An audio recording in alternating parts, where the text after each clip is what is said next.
Welcome, Risers. It's that time once again for the Agent Rise podcast. I'm your co-host, Neil Mathweg, joined by a special co-host today. I mean, he's pretty much co-host status. TJ McGraw is joining me today. How are you, my friend? I'm awesome, Neil. Thanks so much. Good. I love it. Good. I love getting to come on. I'm excited you're here. It's always a pleasure. And those that don't know TJ McGraw, he is one of my best friends and one of my partners. And I don't know, we do a lot of work together. And he's an authorized coach at Agent Rise, and he's the man. I really am excited about TJ and everything that he offers and everything that he brings to Agent Rise. If you were at the Agent Rise Summit, you got to see one of his first keynotes, and you also got to see how amazing he is as a panelist host. Is that what we call you? Right? That seemed weird. Yeah. No, that's the name. Moderator. Moderator. That's it. I knew there was a better name than that. I'm excited, Neil, to get the a little. I feel like I got a little promotion today. As you officially on air called me a co-host. So I think so. I got another little promotion. Yeah, that's it, man. Love it. One more badge to your if you had some flair, a little strapped flair, a little badge. I need a bigger business card now. There you go. Awesome. Well, I brought TJ on today because we're going to talk about probate, and those that I think the first time that I ever thought about serving in probate, I felt like it would be like your ambulance chasing, and I just always felt like it would be weird, and I didn't know how to approach somebody that just lost a loved one, and I didn't know. I didn't know how to approach them. And I am learning now from watching you and watching others. And now we're, talking more and more about serving in probate, that there is this stigma that agents have around it. And there's another way to look at it. What's that way? Yeah. Let's start here. It's full of emotions, and it's a difficult experience that families go through. And most of us have been to funerals, and it's like, what do I say? Or you've been to a wake and you're just not sure what to say to the family. So it's always a little uncomfortable, or a lot uncomfortable. And, it's one of those things that we often kind of dread doing. The same feeling you get going to a funeral and knowing that you have to, what do I say? Do I say my condolences? Do I say I'm sorry? Like, what am I sorry about? What, it's all those emotions kind of go through your own head. But when the same stigma is there when you're thinking about working probate leads. So that's why a lot of folks don't work probate leads. There's a couple other reasons that I guess you call them reasons we'll talk about in a minute of why agents don't really get into it. But that's the biggest one, is that they don't want to be seen as a hearse chaser. They don't want to be seen as this slimy person taking advantage of a family that's going through a difficult time. Now, if depending on how you operate, like, you can definitely be that hearse chaser, that ambulance chaser. You can be that person, but that's certainly not how we roll at Agent Rise. And there's a right way to do it. And I have to say, honestly, most families, they don't go through this. Some people go all their lives without being a personal administrator of a will or an executor of a will. So it's something that there is unfamiliar territory to most families. And if you approach them with an offer to help them, not like, hey, I'm a real estate agent, I want to sell the house that, your mom just left to you. That's not, you don't lead with that as it were. You don't ask them to marry you in the first date. That's the analogy that's used a lot. So you don't do it when you're calling probate leads. Estate transitioning leads, or whatever you want to call them. Probate can tend to be like a sharp word, and transition is a nice soft word. So I try to use transition when I talk to families. But yeah, it's about offering services. So kind of being like, if you think of yourself as a concierge, where you're just reaching out and say, hey, you introduce yourself, obviously. You're looking for a person, the executor. You get them on the phone, and you're just going to offer to help. Like, I work with people in this situation. I work with families going through an estate transition. I have services. Is there anything that you would need right now that would help you through the process? Most people say no, because they don't know what they don't know. But the point is, you're not going in there like, your mom just died and she left the house. Like, let's get that sold. Like, people do that, and it doesn't feel right. And I can tell you, after really getting into this and talking to people, a lot of people will say, "Oh my God, I wish I knew you 2 years ago. I wish I knew you 3 years ago. I went through this process and it was so difficult." Like people feel they're already going through a really painful situation. So if you are a guiding light and someone offering a hand, then you're going to be a hero. And I've seen families that I'll go to meet families for a listing appointment, or I'll talk to somebody on a Zoom, and like just you can see the relief on their face once that moment of trust happens. That's pretty cool. And I think the next step in all of this is to really start to look at what kind of team do you need to develop, right? Like, what is it that when you say that you can serve and you can help them, I look at it, and some words that I always threw out to somebody is that I would say, if you need any help around the house, I mean, whatever it is around the house, if it's lawn maintenance, or if it's moving, if it's an estate salesperson, or whatever it is that you need around the house, we're here to help you. What's some other relationships that you've been building that are going to be really beneficial to serving and really helping those that you want to help? What are some other partnerships that you're aligning with? Yeah. So let me start here. If you are building relationships, it's always good, as we do with our leads, like bring value. Like we don't call our matchmaker and say, "Hey, just checking in, keep me in the loop." We're calling with value. Like, I saw a house. Basically, you can reach out. Like, I would suggest doing research now. Find an estate sale company. We probably all already have a handyman or contractor. We probably already know a plumber, electricians. We know all like the regular stuff. And the team for probate is this pretty much the same as the team that you would use for a regular seller, landscaper, all that stuff. Do a little research on it. If you don't have people on your list, just think about who you might reach out to. Just so when at the point that you need to reach out to somebody, it'll be faster, instead you don't have to start from scratch looking for the service. And we will go deeper into this in other times, but because I know we got a lot to get through. But you don't think you have to have everybody lined up. Like, don't get stuck on lining up a team. Just start with the connections that you have, and then go from there. So if you've never done probate, if you've never used an estate sale company before, that's okay. Just do a little research, and then the moment that you need the estate sale company, just call them up and get them connected with your client. There is some people would say, like, well, how do if I haven't vetted these people, if I haven't vetted the company, what if they make me look bad? That's the anxieties, the fear of a made up future. So, like, don't worry about that. I'm sure that use a company that has a reputation, that has reviews, but don't get hung up and not do it because you don't have a team in place. Like, if you do that, you'll be waiting forever and you'll never get started. So don't let that hold you back. Just roll with it. And I would start. This is where everybody should start. We all have a favorite closing attorney. Start there. Just talk to your next closing you have. After the closing, say, "Hey, I'm starting to specialize in the probate. I think it's going to be a niche. One of my niches. What do you know? Any other probate attorneys or people that handle that?" Oftentimes, closing attorneys also do probate, that probate process, and help people through that.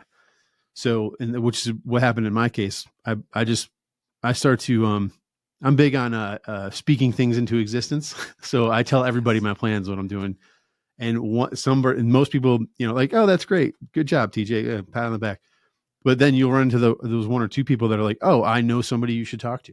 And that was the case here. My closing attorney, my favorite closing attorney, does about 20 to 30 probates a year. So I was like, okay, well, here's what I'm doing. Here's what I'm working on. And this is what I'm going after. And since now I'm my closing attorney's like go-to probate real estate agent, because I've niched down to it. There are other agents that have done probate, but they didn't kind of come out as like, this is what I do. This is what I focus on. This is my main focus, or one of my main niches. So I would start there. Start with a closing attorney. And don't be afraid. I mean, they're people too. I used to be afraid, like, oh, an attorney, they got a law degree, but they're regular people.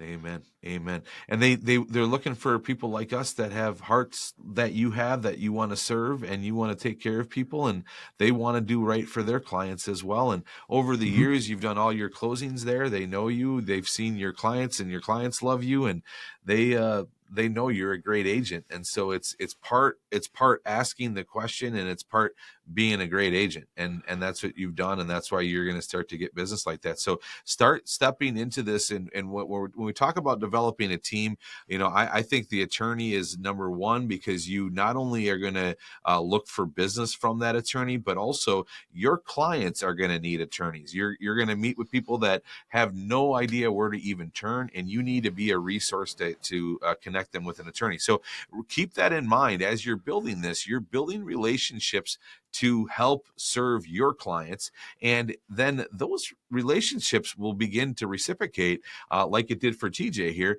and you'll get them where they're going to start to refer people to you. The list of relationships to develop, we talked about attorney. Another one I like to put on that list is a CPA. Another one would be an estate salesperson, somebody that can come in and handle the estate, remove the items that need to be removed, and get everything else for sale that needs to be for sale, and hold the auction. So an auctioneer. You're going to also need a moving company, a trash out company, somebody that can move things to a storage. You might even need some storage connections, but you're going to need storage and moving. And then trash out company is somebody that come in behind you and clean everything up and remove all trash and all debris. And then you're going to need landscaping and lawn maintenance, and then all of the contractors. And that's a beginning list. We got plenty more of that inside Agent Rise. Yeah, and I'll add one to that too. There are companies out there, and a disclaimer is you do your due diligence with vetting these companies, but they do exist, and there are good ones out there. They basically will loan money to the family on with the estate with the house as collateral. So when you sell the property, you then pay back the loan. So it's a loan, so it does cost money to borrow the money. But there are families that don't have the means to get the house ready, to hire the junk removal people, to hire the attorney to get them rolling. A lot of people don't have that, or some families just don't have the resources for that. So it is a good service in that case. Most of them don't take money until the house sells or the estate is settled and the personal property is sold. But it does cost money. So there's different like pay schedules. And most of them don't really charge an interest. They kind of charge a flat fee depending on the length of time that you have the money till you pay it back. So that's a really great service that you can offer to families that you're reaching out to. Because a lot of people can get frozen, and then the house kind of sits there because they're not sure of how to go about handling it, or in the worst case scenario, it goes into default and it gets foreclosed on, and then the family kind of loses out. And you're also, like another area that you want to try to help people is finding service providers that can wait to be paid until closing, right? I mean, if there's ways that you can help people flow, but I know that getting cash into people's hands first, one is just going to makes everything easier. I think the other thing is it takes some of the stress off of the brothers and sisters and the family that, there's one family member that really needs the money now or whatever, right? It takes some of that stress off. So I can see some advantages to that as well. Yeah, and that's a good point. There are some the more business you send people and service providers, the more it's going to build your relationship, and the more likely they are to kind of postpone payment until closing. So if they trust you, they know they've seen you work, they've seen you get to the closing table, and in a timely manner, they're going to give you a little leeway. Sometimes, not everybody, but if you, it's about relationships, about building a relationship with those companies. And if you're giving them enough business, I mean, you may say, I mean, it depends on your relationship, but if you say to them, hey, I'm going to have to find somebody that can help me with, occasionally taking payment, delaying the payment from the family until the house closes. Is that something you can work with me on? If they say no, then you can go to another company and say, hey, I close X amount of probates a year. X amount usually need a little financial help to begin with until the house closes. Like, are you willing to, delay getting paid for a month? But if you have a relationship with somebody, usually the companies I try to work with have that mindset of they really do want to help. So, I don't see any. There's a couple companies that are in a position. If they're in the position to do so, then they're usually more than willing to work with you. That's it. Also, with contractors, they're always evolving. I know in my years, I used to always have a list of contractors that I would recommend, and then that list would just get chopped up so much throughout the years. You'd have, I remember one guy, he was a painter for me for years, just amazing. And then all of a sudden, it just started sliding off, and it just, his bidding got too high. He wasn't responding. It just, the customer service went down. So it's always evolving. And I feel like that's with everything in business. So just keep that list evolving, keep those relationships growing. I think too, like when you start to vet, like you can do your research up front, but then it's really working with people and then talking with others that are in the industry, right? Like, ask your attorney, who's their go-to estate person, who's their I'm sure they've had to recommend people before. So just keep building that list, crafting that list, building those relationships. Go have coffee with people. Not only is it great for you to know these people so you can refer your clients to them, but build the relationship, because I'm telling you that business will come back to you as well. Yeah, 100%. But yeah, contractors are the trickiest, I think, on the list, because you find a good one or you find a good handyman, right, and then they get busy, and you want to be a cheerleader for them, so you help them get other clients, and then they get busy, and then they don't have time for you anymore. It reminds me of that Yogi Berra quote. What was it? Nobody goes to that restaurant anymore. It's too busy. Yes. Or it's something like I kind of murdered the quote, but it's basically like it's so packed all the time that nobody goes there anymore. Don't want to go. That's kind of the thing with the contractor. So now that we've got a team established, or you're working on building a team now, like how do you get in touch with these people that need your services? There's lists available. There's but what's the approach? Yeah, that's a great question, because we're starting to find the barriers to entry now. So the easy answer is that if you have some money, if you have cash to put into this from your business, you can always buy the leads. There's multiple companies out there. I do use a company. If you want to know more about that, you can definitely reach out to me. We'll put my contact information in the show notes. But that's one way to do it. That's the easy way to do it. Not everybody has a few $100 every month, especially as you're just getting started into this chase pillar. It's certainly my chase pillar. So you're just getting started.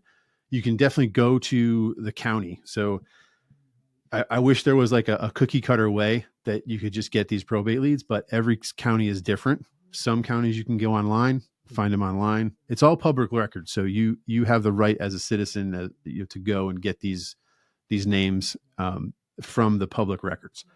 That's what the probate process is. It's all public. There's many reasons why. Like sometimes they have to do like an announcement in the newspaper, with air quotes there, the newspaper, to notify like next of kin that maybe nobody has contact information for. You just notify people that might have an interest in the estate. So that, long story short, it's all public record. I would recommend going to the county, the probate office, the county. Sometimes it's the clerk that does the probate. Sometimes it's a judge that does probate. But there's always an office. There's always a place to go and start. It's called, you have to start a petition for probate. So basically just applying for the probate process to begin. Once that happens, everything goes public record, and they keep track of it. So if you can't get it online, you go to the courthouse.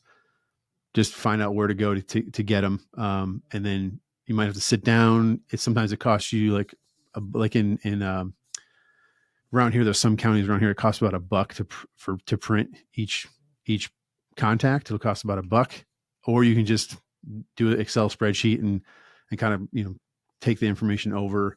You're only doing it really once a month. So, spend an hour at the courthouse once a month, grab all the information, and then you'll have it. Some counties will supply the name, phone number, and email address and mailing address. Some will just do the name and the phone number. Some will just do the name and the address of the executor. Always the person who's deceased, that name is in there. Whatever address they were associated with was in there. So not everybody that dies or that's in probate has a real estate to sell. So there's kind of you could kind of dig in and look at tax records and see if there's a home to sell. The easy way to do it is really just to call the people on the list, especially if you're getting the phone numbers from the county, and just ask them. You're always offering for help. The benefit to that is you get gratification from connecting somebody with a service that they might need.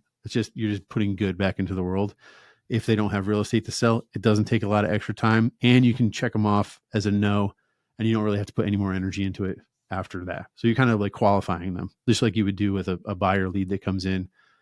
Are you pre-qualified? Can you afford to buy a house? Kind of the same thing. Like, does the estate have property to sell? If not, I always say, hey, this is my contact information. I'm going to send you over the junk removal people that work with all my clients. Let me know if you have any other questions. Otherwise, good luck. And then I stop putting resources into that if there's not real estate to sell, but I always leave myself available if they want to reach out, because it's just the right thing to do. Not every county has phone numbers and mailing addresses, but what you can do, you can use like a skip trace company. And for those of you who don't know what a skip trace is you basically put a name in and they'll come up with phone numbers and addresses associated with that name.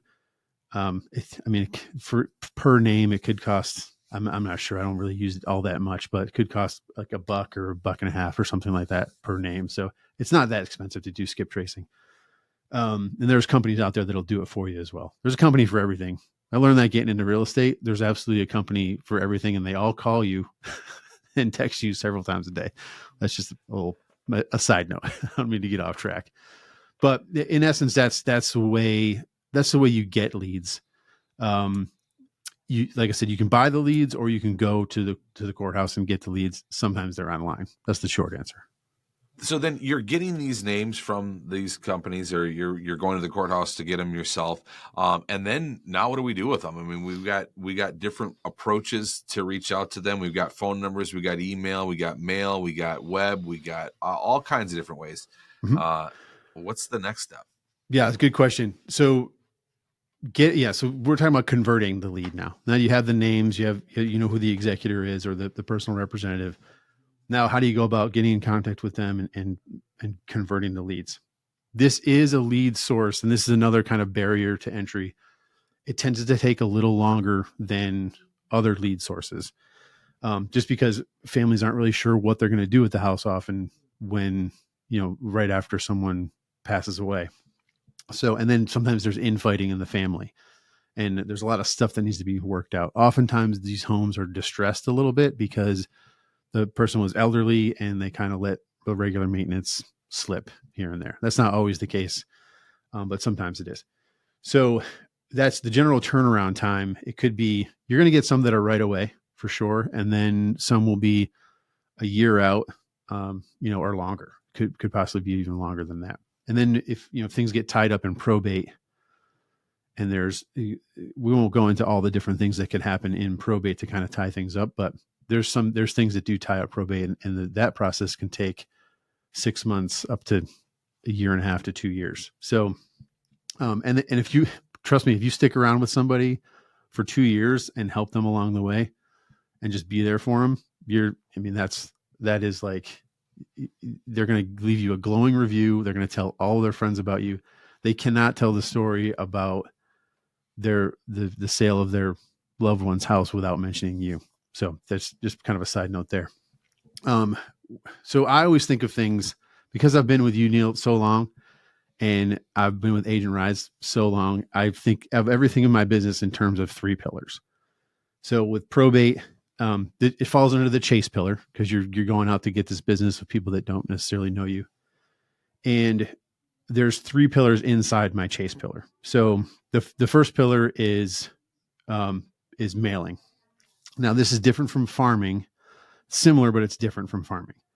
When you get the leads in, I have a mailer that goes out, a letter, some other stuff here. I'm working on changing up a little bit to add like a little more stuff for that first mailing that goes out. But I have been doing just a letter. It basically says, I'm you introduce myself and how I help, and I'm like a concierge service. And I'll list a partial list of the services that I can connect them with.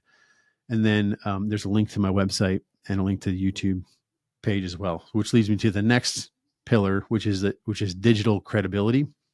Really being, people are going to get these letters and they're going to get phone calls from you, and they're not really going to, they might not answer at first. They might not call you back because they're just not ready. They're not sure what the next step is going to be. Or if you do get a hold of them, they're just like, I don't need your help right now, but thanks. They're going to look you up online. They're going to go to your website, make it easy for them. If you have a website, give them the link to the website, give them the resources and all that.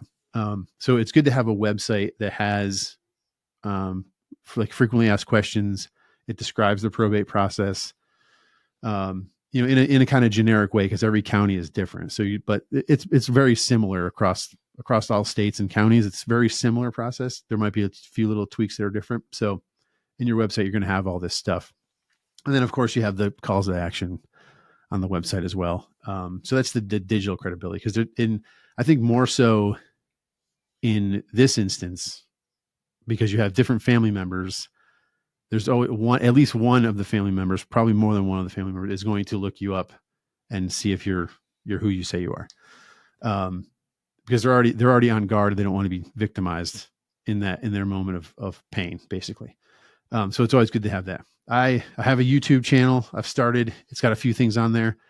Now I'm going to go completely different from everything that everybody says about YouTube.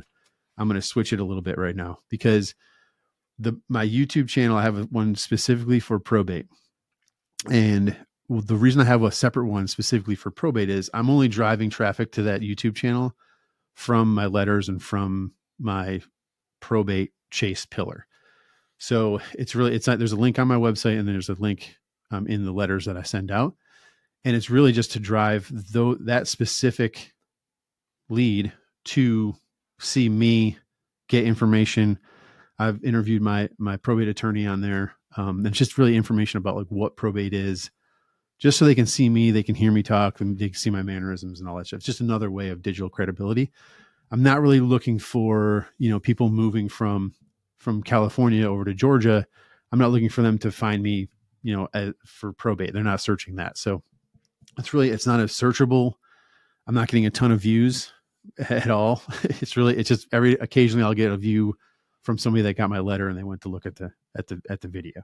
So that's the second pillar of the, so it's mailings, digital credibility. And then the third one is phone calls. You gotta reach out. You have to make the phone calls. Can you get leads? Can you get closings from just doing mailings? Sure. Yeah. But you're not going to get nearly as many as you would if you're building rapport and calling and offering, to be the concierge for them through the process. So that's the three pillars. That's how I organized up. If you're just getting started and you don't, to have the resources to pay for a website, that's okay. Don't let it stop you. But I think the one thing that you have to do, if you're only going to do one of those pillars, is the phone calls, for sure. Excellent. And you've got your letters dialed in, you got your website dialed in, you got your YouTube videos dialed in, you've got your phone script dialed in, and you're going to be sharing all of that. Those that are listening to the podcast that are members, you're going to get all of that inside the membership. TJ is going to be sharing that in a couple of weeks on Monday group coaching. I'm going to be in San Diego that week, and TJ is going to take over the reins and teach us all about probate. So you've got this all dialed in, man. It's so exciting to see.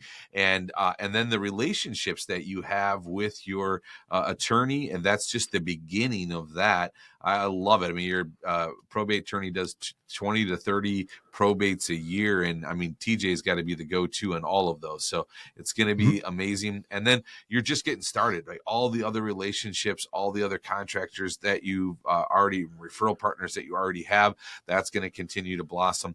And again, this is the power in nailing a niche. I mean, this is the beautiful thing about this. This is TJ's chase pillar and his focus. Again, you nail the niche and away you go. So, and that's powerful too already with the attorney just by you saying, I'm going to focus on this, you get the power in seeing somebody nail a niche, Yeah. right? 100%. And it's when you have a niche, it's so much easier to talk to people, and it's so much easier to respond to posts on the Facebook groups. So a great example is, so I have my website's called Probate Property Advisors, because it's more than just real estate. I'm offering to connect people with services and really educate them on the process, whether you have real estate to sell or not. So there's like a lot of like neighborhood groups, or your city might have like an unofficial group that somebody started. Oftentimes they'll post, Small Business Tuesday is one of the ones they do in one of the groups around here. It's like, it's the only day you can post about your small business. Well, guess how many realtors post their business card, the picture of their business card in that it's you get lost. So I've never had any luck as posting as a realtor or responding to somebody that's looking for a realtor, because you get lost in like 300 comments, and then they turn the comments off because there's so many realtors are like piranhas going after a piece of meat that fell in a tank. It's kind of, it's almost, it doesn't sit well with me. It makes me kind of feel icky when that stuff happens. But so I've been posting, I help families through the probate process / estate transitions. And then I post a link to my website. So if you go to the website, I'm not trying to hide the fact that I'm a real estate agent. Like, it's all over. I'm on, in my Facebook profile, on the website, it says I'm a real estate agent. So I'm not hiding that fact, but I've gotten more responses by posting that than I ever did as posting as I'm a realtor. I work that area. I can help you. Like, it's not a great, way to get out there, because you get lost. But doing this way, it's like, it actually, people will respond. And that's one of the places that I heard, oh, I wish I knew you 2 years ago. I really could have used you 2 years ago. And I always, whenever somebody says that, I said, I hope that you had good people around you. And then I get another response to that, and where they had good or bad experience with the people that helped them. So it's just an easier way to talk to people. It's like, oh, so what do you do? I help families through the probate process. And whenever they have a estate, going through a transition, I assist the families do that. That's so much nicer than, what do you do for a living? I'm a realtor. And everyone's like, oh, yeah, great. Yeah. You're a realtor. Go stand over there with the used car salesman, So it's just nice. It just feels good. And really, with any niche you're in, you can say it in a different way, like if you're, this ties in well with the assisted living chase that we've been talking about for quite a while. It's just if you're doing assisted living and you're really working in that, you're going to fall into probate. It's just going to happen. So it's a good add-on. Like, if you start with probate and then, start talking to assisted living facilities, or if you start with the assisted living facilities and you're going to handle some probate. So it's always good to just think of how close that in relationship those two chase pillars are, and they can combine to be one chase pillar eventually. What do they say it down in the South? You're kissing cousins? Kissing cousins. Yeah. Kissing cousins. Those two chase pillars are kissing cousins. Kissing cousins, y'all. right there. That's it. Yeah. That's it. I've been down in the South long enough now. I'm starting to pick up on some of this stuff here. This is good. Oh, yeah. This is good. The other thing too, and we're going to put a wrap on this episode here. But real quick before we wrap it up, the other thing with this is again, you're serving, and it's all in the follow up, and it's longevity, right? You're helping them over the long haul. And TJ, I know that when you're making these calls, you're not calling to check in. You're calling to follow up on making sure that they have what they need, and constantly providing that for them. So your follow-up calls become a lot easier now, don't they?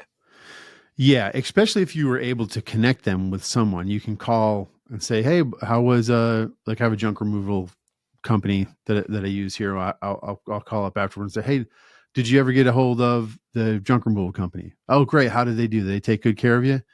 Like, let me know. Tell me if they don't take good care of you, because I'll go give them a whooping, that kind of stuff. Did I just say whooping? You said whooping. I have been in the South. We got kissing cousins and whooping going on now. We'll give him a whooping.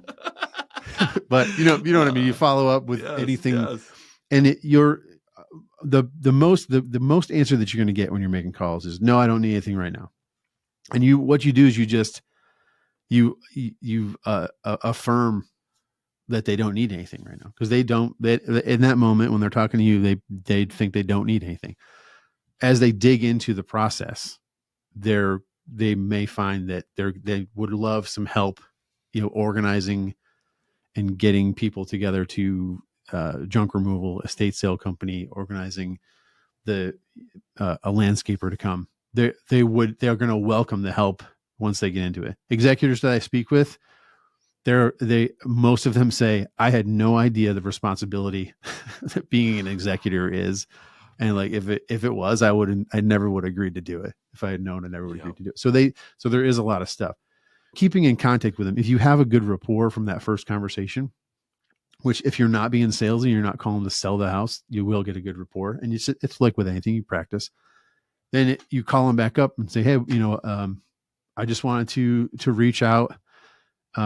Whether maybe a junk removal company is having a sale, or you have a coupon, or something like that. Give them value. The long story short, you can always call them. You don't have to give out all your whole spiel on the first call. So you call them the next month or next week or a couple of weeks. Wait till the next phone call and say, hey, I was thinking, I work with this service. It's not an answer for everybody. I don't recommend it, but as a last resort, there's a company that will loan money on that.